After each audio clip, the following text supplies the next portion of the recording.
পুরোপুরি বাণিজ্যিক সিনেমার নায়ক থেকে ধূমকেতুর ভানু সিংহ দেবের এই যাত্রাটা অবিশ্বাস্য। যে দর্শকরা এক যুগ আগে পাগলু কিংবা চ্যালেঞ্জ দেখে শৈশব কাটিয়েছে, এখন তারা ধূমকেতুর পরিণত দেবকে দেখছে। দর্শকের বয়সের মতো দেবের অভিনয়ের ধারটাও বেড়েছে। এছাড়া ধূমকেতুর মাধ্যমে দীর্ঘদিন পর দেব শুভশ্রী জুটিকে একসাথে দেখার সুযোগটাও মিস করছে না ওপার বাংলার মানুষ। সব মিলিয়ে বক্স অফিস চলছে ধূমকেতু ঝড়। 2025 সালের 14 আগস্ট মুক্তি পাওয়ার আগে থেকে অ্যাডভান্স বুকিং ছিল চোখে পড়ার মতো।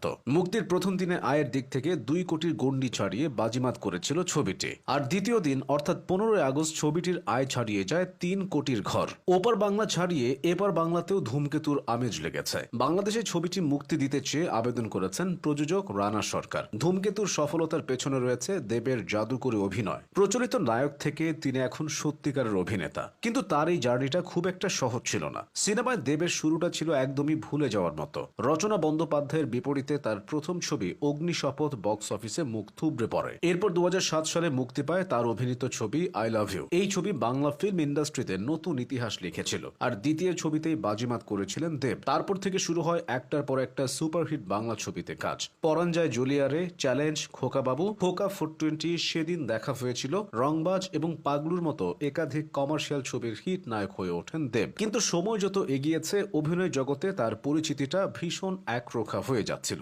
দেব মানেই যেন প্রেম, ভালোবাসা আর একটু আধটু অ্যাকশন। দেব সবসময় চ্যালেঞ্জ নিতে পছন্দ করেন। নিজের অভিনয় সত্তাকে ভেঙে নতুন রূপে হাজির হওয়ার চ্যালেঞ্জটাও তিনি সাদরে গ্রহণ করেছিলেন। সকলকে চমকে দিয়ে প্রথমবারের মতো একেবারে অন্য ভূমিকায় বুনো হাঁস ছবিতে হাজির হয়েছিলেন তিনি। তারপর থেকে নিজের প্রোডাকশন হাউস দেব এন্টারটেইনমেন্ট ভেঞ্চার্সের ছবি হোক বা অন্য কোনো প্রোডাকশন হাউস, সবখানে তিনি সুপার ডুপার হিট। নজর কেড়েছেন গোলন্দাজ ছবিতে বিখ্যাত ফুটবলার নগেন্দ্র প্রসাদ সর্বাধিকারীর চরিত্রে। কিসমিস, টনিক, কাছের মানুষ, প্রজাপতি, প্রধান ইত্যাদি ছবিগুলো বক্স অফিসে দারুণ সফলতা পেয়েছে। টেক্কা থেকে খাদান, প্রতিটা ছবিতে নিজেকে নিত্য নতুন রূপে হাজির করেছেন দেব। আর এই কাজে যে তিনি ভীষণ সফল হয়েছেন তার আর বলার অপেক্ষা রাখে না। তার সফলতার সবশেষ প্রমাণ মিলেছে ধূমকেতু ছবিতে। স্থূলকায় চেহারা, সাদা লম্বা চুল, মোটা গোফ, হাই পাওয়ারের চশমা দেখলে মনে হবে নিজেকে সম্পূর্ণ ভেঙে চুরে চরিত্রের মধ্যে সম্পূর্ণ নিমজ্জিত করে দিয়েছেন দেব। 10 বছর আগে কাজ হওয়া একটা ছবিতে তার এতটা সাবলীল অভিনয় দর্শকদের মুগ্ধ করেছে। সুযোগ পেলে নিজেকে প্রমাণ করা যায় তার উজ্জ্বল দৃষ্টান্ত দেব। তবে গল্প নির্ভর ছবিতে ভালো করছেন বলে অ্যাকশন ভুলে গেছেন